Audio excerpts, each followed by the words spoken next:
Good morning बच्चों। आज आपका चैप्टर 4 का ये एक्सरसाइज है और इसका पेज नंबर है 34। ओके, 34 पेज पे आपका दिए गए वाक्यों के विशेषण शब्द छांट कर लिखना है। क्या करना है? विशेषण शब्द। तो लैंग्वेज बुक में मैंने आपको प्रीवियस जो वीडियो डाली उसमें आपको बताया था कि शब्दों की जो विशेषता को बताते हैं वो विशेषण होते हैं और जो विशेषण की विशेषता को बताते हैं वो विशेष होते हैं। तो हमारे यहाँ पे है क्या है, जंगल में हिरणों के कई झुंड थे। ठीक है, तो हिरणों के झुंड, ठीक है, साधारण वाक्य हो गया। लेकिन जब आ जाएगा कि कई झुंड थे तो कई झुंड आपकी विशेषता बता रहा है, तो यहाँ पे आ जाएगा कई झुंड। ठीक, ये विशेषण हो गया। फिर हिरणों के झुंड का सरदार काला हिरन था। तो अच्छा, हिरणों के झुंड का जो सरदार था हिरन था वो ठीक है, लेकिन काला हिरन था तो इस विशेषता बताई जा रही है। तो ये काला हिरन क्या है? विशेषण है। तो यहाँ विशेषण फिल कर दीजिए, काला हिरन। ठीक, वो बुद्धिमान था तो वो था, लेकिन कैसा था? बुद्धिमान था। तो बुद्धिमान क्या है?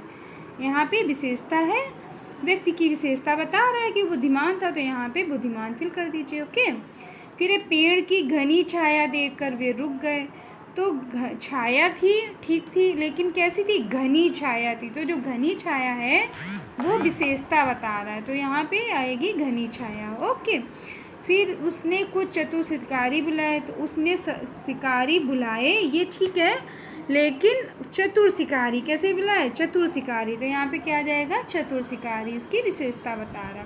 तो यहाँ पे आ जाएगा आपका विशेषण चतुर शिकारी। ओके, फिर दिए गए मुहावरों के अर्थ लिखकर उन्हें वाक्य में प्रयोग कीजिए। अब आता है जान में जान आना।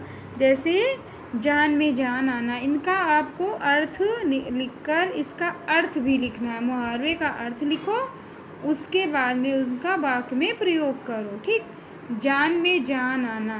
ठीक है, तो जान में जान आना का मतलब है राहत की सांस लेना।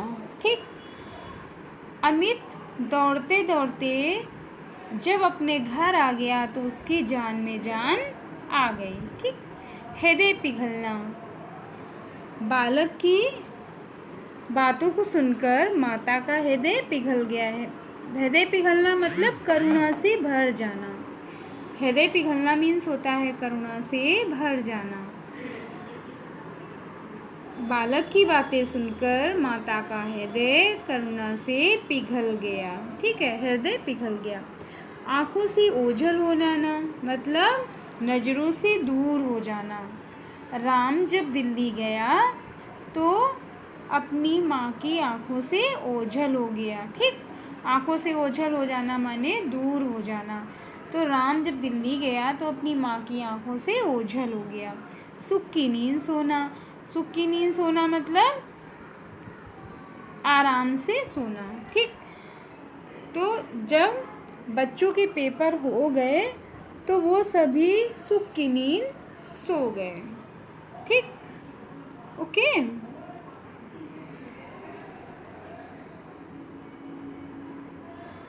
यहाँ पे दिया है, क्या आप कभी चिड़ियाघर गए हैं? वहाँ पशु पक्षियों को देखकर आपको कैसा लगा? सभी प्राणियों का जीवन एक दूसरे पर निर्भर है, किसी एक कड़ी के ना रहने पर उसका सीधा असर। जंगली पशुओं के संरक्षण के लिए क्या क्या उपाय किए जा सकते हैं? कक्षा में इस बारे में चर्चा कीजिए। काले हिरन के बारे में जानकारी प्राप्त करके अपनी परियोजना पुस्तिका में लिखिए।